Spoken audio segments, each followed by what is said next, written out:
और अब कुछ और अहम खबरों का जिक्र करेंगे। बात करेंगे भोपाल से बड़ी खबर की, जहां रवि परमार ने जताया जान का खतरा। जी हां, रवि परमार ने नर्सिंग घोटाले का मुद्दा उठाया है और इसलिए उन्होंने सीएम डॉक्टर मोहन यादव को पत्र भी लिखा। पत्र में लिखा, मुख्यमंत्री से मिलने का समय मांगा गया है, रसूखदार लोग मेरी हत्या करवा सकते हैं। रवि परमार ने पत्र के माध्यम से जानकारी दी और साथ ही उनका कहना है कि झूठे मामले दर्ज करवा सकते हैं रसूखदार। मुलाकात कर जरूरी साक्ष्य सौंपना चाहता हूं। और ये नर्सिंग घोटाले में विसल ब्लोअर हैं जिन्होंने सीएम डॉक्टर मोहन यादव को पत्र लिखकर उनसे मिलने का समय मांगा है और उन्होंने ये भी कहा है कि उनको जान का खतरा है। रसूखदार उन्हें गलत मामले में फंसाकर उनकी जान भी ले सकते हैं और ये पत्र के माध्यम से उन्होंने जानकारी दी है।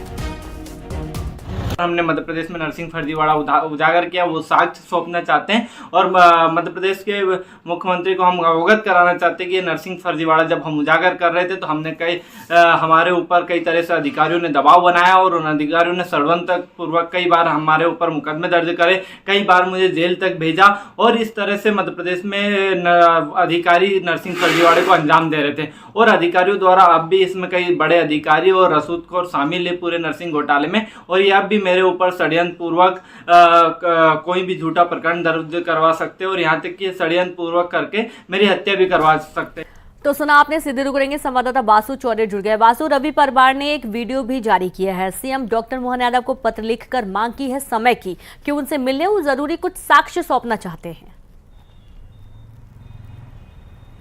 बिल्कुल, देखिए मध्य प्रदेश का नरसिंह फर्जीवाड़ा इस समय पूरी देश में चर्चा का केंद्र बना हुआ है और इस पूरे मामले को लेकर राजनीति भी जमकर गरमाई हुई है। कांग्रेस लगातार बीजेपी के आड़े हाथों ले रही है और लगातार मध्य प्रदेश में घोटाले का जो आरोप है वो सरकार के ऊपर लगाया जा रहा है। इस सबके बीच रवि परमार जो विपक्ष के यानी कि कांग्रेस के एनएसयूआई के नेता भी हैं और इसके साथ ही इस पूरे मामले में विसिल ब्लोअर भी रहे हैं। लगातार उन्होंने इस पूरे मामले को लेकर मामला उठाने का काम किया है और कई बार वो धरना प्रदर्शन भी इस पूरे मामले को लेकर करते हुए नजर आए हैं। हालांकि जब ये पूरा मामला अब दिल्ली सीबीआई के हाथों में और इस पूरे मामले में जांच तेज हो गई है, कई लोगों की गिरफ्तारी हो गई है, तो इस बीच रवि परमार ने एक पत्र लिखा है सीएम को और पत्र लिखकर मांग की है कि उन्हें मिलने का समय दिया जाए ताकि इस मामले से जुड़े हुए कुछ सबूत जो है वो उन्हें सौंप सके। इसके अलावा रवि परमार ने खुद की जान को खतरा भी बताया है, खुद को झूठे षड्यंत्रों में, झूठे मुकदमों में फंसाए जाने की षड्यंत्र की बात कहते हुए भी वो नजर आ रहे हैं। लिहाजा देखना होगा कि सीएम का इस पूरे पत्र को लेकर क्या कुछ रुख रहता है, क्या वो रवि परमार को मिलने बुलाते हैं और आने वाले समय में इस पूरे मामले को लेकर कितनी सियासत होती है और जांच और कार्रवाई कहां तक पहुंचती है। जी बिल्कुल, बहुत शुक्रिया आपका जानकारी के लिए बासु। तो अब देखना होगा कि इसमें क्या कुछ और तथ्य निकलकर सामने आते हैं। अगली खबर है जबलपुर से। जबलपुर में हैंडलूम की दुकान में भड़की आग, आग की लपटों में घिरा 3 मंजिला मकान और दुकान। दमकल की गाड़ियों ने आग पर काबू पाया। अंधेर देव इलाके की ये पूरी घटना है। बड़ी खबर आपको दे रहे हैं जबलपुर से। हैंडलूम की दुकान में भीषण आग भड़क गई। आग की लपटों में घिरा 3 मंजिला मकान और दुकान। दमकल की गाड़ियों ने आग पर काबू पाया। अंधेर देव इलाके की ये पूरी घटना बताई गई है।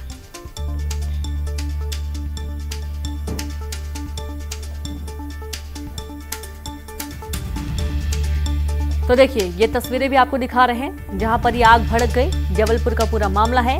हैंडलूम की दुकान में भीषण आग लगी और आग की लपटों में 3 मंजिला मकान और दुकान आ गए। दमकल की गाड़ियों ने आग पर काबू पाने की कोशिश की। अंधेरदेव इलाके की पूरी घटना बताई गई है। छत्तीसगढ़ के जबलपुर का ये पूरा मामला है और ये तस्वीरें देखिए, देर रात की तस्वीरें जब धुएं का गुबार उठता हुआ नजर आ रहा है और जब तक इस आग को बुझाया जाता काफी नुकसान हो चुका था। 3 मंजिला मकान और दुकान आग से गिर गया था।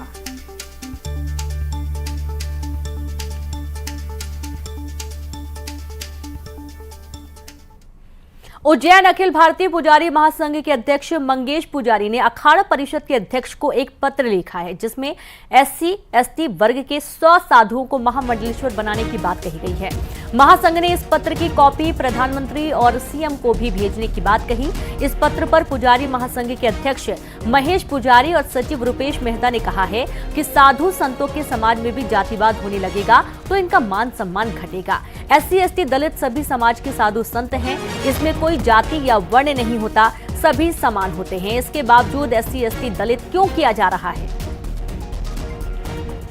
व्यक्ति जो भक्त होते हैं, जो सनातन को मानने वाले, वो कभी साधुओं में अंतर भेद करते ही नहीं थे, चाहे वो किसी भी समाज से हो, उसको आदर मान सम्मान पूरा दिया जाता था। ऐसा आज तक चला आया है और अभी वर्तमान में भी हम देखते हैं कि ओबीसी के इनके भी जो लोग हैं वो महामंडलेश्वर बने हुए हैं। पर ये जो एक खुली बात करके और फिर उसका राजनीतिक गणित कि इतने ओबीसी है, इतने एसटी एससी के हैं, इतना ऐसा है, तो इनको साधने के लिए महामंडलेश्वर बनाने की एक प्रक्रिया है।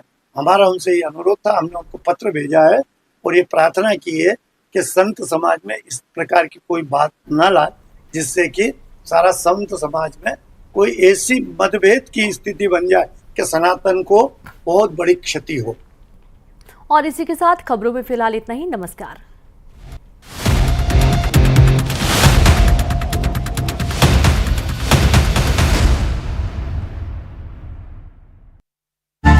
दिन भीषण गर्मी में